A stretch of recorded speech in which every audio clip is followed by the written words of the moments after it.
आता सध्या आपण बघतोय की साताऱ्यामधली ही परिस्थिती आहे आणि आता थेट जाऊयात दिल्लीमध्ये, तिथे संजय राऊत बोलतायत। म्हणून तुम्हाला उपराष्ट्रपती पदासाठी विरोधकांच्या नेत्यांना फोन करावे लागतात। त्यासाठी यंत्रणा त्यांनी राबवली, अधिकृतपणे फोन करतात, लपून फोन करत नाहीत ते। मग हे तुम्हाला अक्कल आधी यायला पाहिजे होती उमेदवार ठरवताना। उमेदवार ठरवण्याआधी जर इंडिया ब्लॉकने सर्व ऑल पॉलिटिकल पार्टीशी चर्चा केली असती, त्यातून एखादं नाव सगळ्यांच्या संमतीने आलं असतं। तुम्ही नाव ठरवता आणि असं नाव ठरवता की ज्या नावाशी अनेक घटकांचा संबंध नाही। ठीक आहे, ते राज्यपाल आहेत, अमुक आहेत, अमुक आहेत, पण ते झारखंडचे राज्यपाल असताना मुख्यमंत्री हेमंत सोरेन यांना राजभवनामध्ये ईडीने अटक केली। संविधानाची कोणती मूल्य पाळली नाही आणि संविधानाचे प्रमुख म्हणून बसलेला राधाकृष्ण यांनी राजभवनामध्ये अशा प्रकारचं कृत्य करणं हे घटनाबाह्य आहे, हे ईडीच्या अधिकाऱ्यांना सांगितलं नाही। हे सुद्धा तितकंच महत्वाचं आहे। त्याच्यामुळे आमची लढाई ही अशा प्रकारच्या हुकुमशाही प्रवृत्ती आणि त्याचं समर्थन करणाऱ्या संविधानिक पदावरील व्यक्तींच्या विरुद्ध आहे। ही वैचारिक लढाई जरूर आहे, पण आमचाही आकडा हा नगण्य नाही। सर, प्रश्न असा आहे की कळतंय असं की घटना दुरुस्ती आज सादर केली जाणार आहे। 30 दिवस जेलमध्ये राहिलेला व्यक्ती असेल। एक जो नवीन कायदा येतो आहे, घटनेतल्या कलम 45 मध्ये एक अमेंडमेंट करून या देशाचे सन्माननीय गृहमंत्री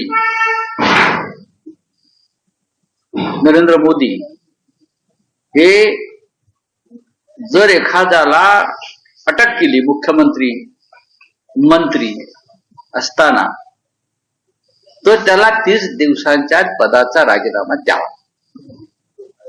हा जो कायदा आहे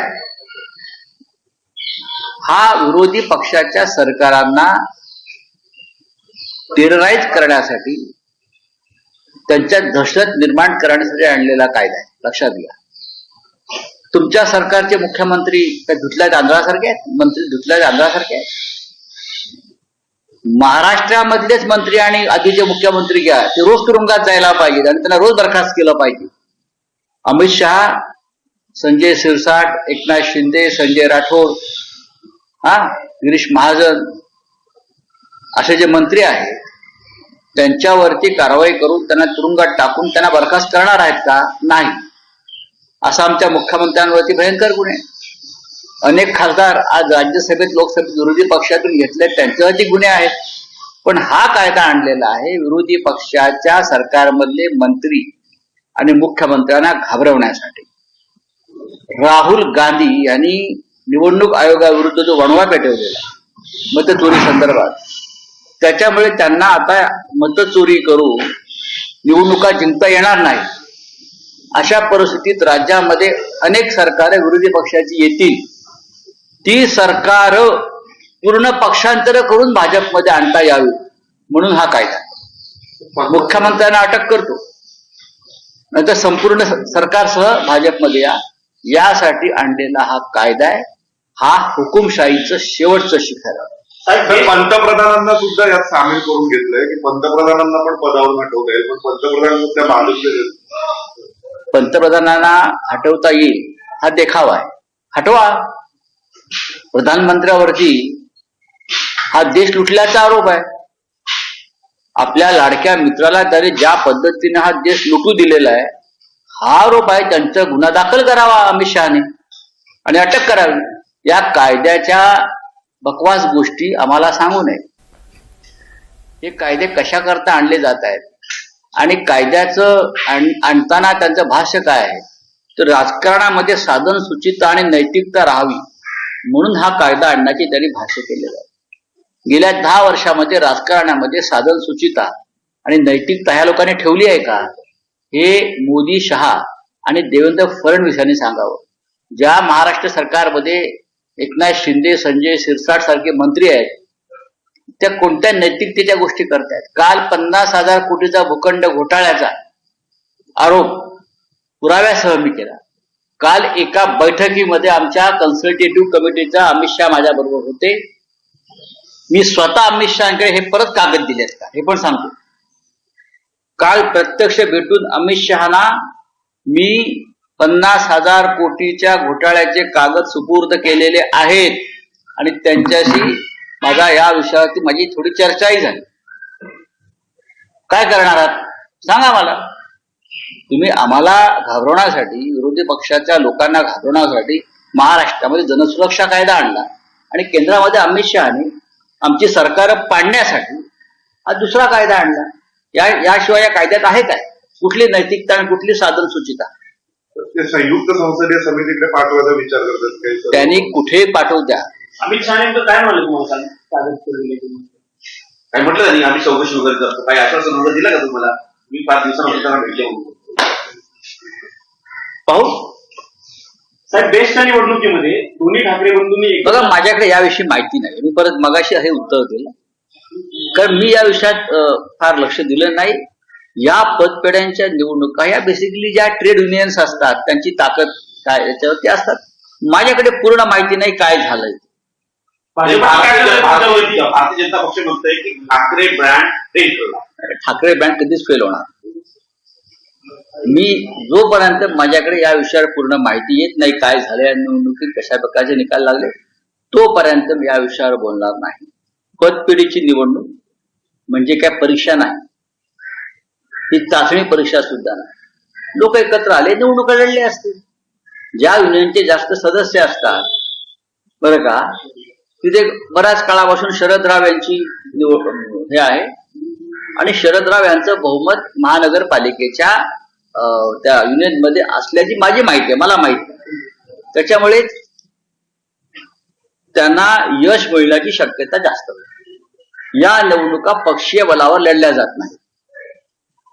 या निवडणुका ज्या असतात या पक्षीय बलावर. ठीक आहे काही लोकांनी कार्यकर्ते एकत्र आले आणि त्यांनी ते केलं असेल पण मला याच्यामध्ये फार मोठं यश कोणाला मिळालंय किंवा अपयश मिळालं असं मला वाटत नाही. त्यांच्या पाठीशी कोण होतं? यांच्या पाठीशी कोण होतं? शशांक राव यांचं पॅनल जिंकलं असं मला कोणतरी त्यांच्या पाठी त्यांचं बहुमत तिथे आहे पहिल्यापासून आणि